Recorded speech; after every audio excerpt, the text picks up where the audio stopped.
Pending లో ఉన్న 5,000 కోట్ల రూపాయల ఫీజు బకాయిలను రాష్ట్ర ప్రభుత్వం వెంటనే విడుదల చేయాలన్నారు మాజీ ఎంపీ ఆర్ కృష్ణయ్య. లేకపోతే ఈ నెల 16న కళాశాల విద్యార్థులు తరగతులను బహిష్కరించి రాష్ట్ర వ్యాప్తంగా కలెక్టరేట్, ఆర్డీఓ, ఎంఆర్ఓ కార్యాలయాలను ముట్టడిస్తామని ఆయన హెచ్చరించారు.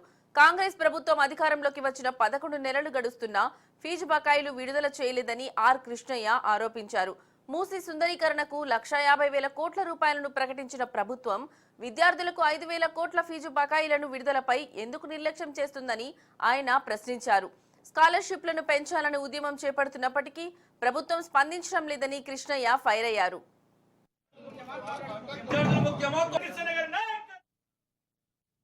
ఇప్పటికైనా 3 రోజుల్లో మీరు బిల్లులు చెల్లించకపోతే ఎవరు బయట తిరగరని చెప్పి హెచ్చరిస్తున్నా. ఏం తమాషా ఉందా?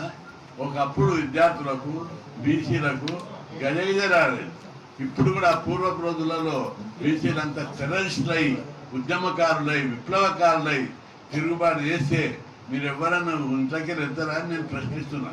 మిమ్మల్ని అందరినీ తలుపులేసి బంధిస్తాం, ఎక్కడికక్కడ గిరావు చేపిస్తాం.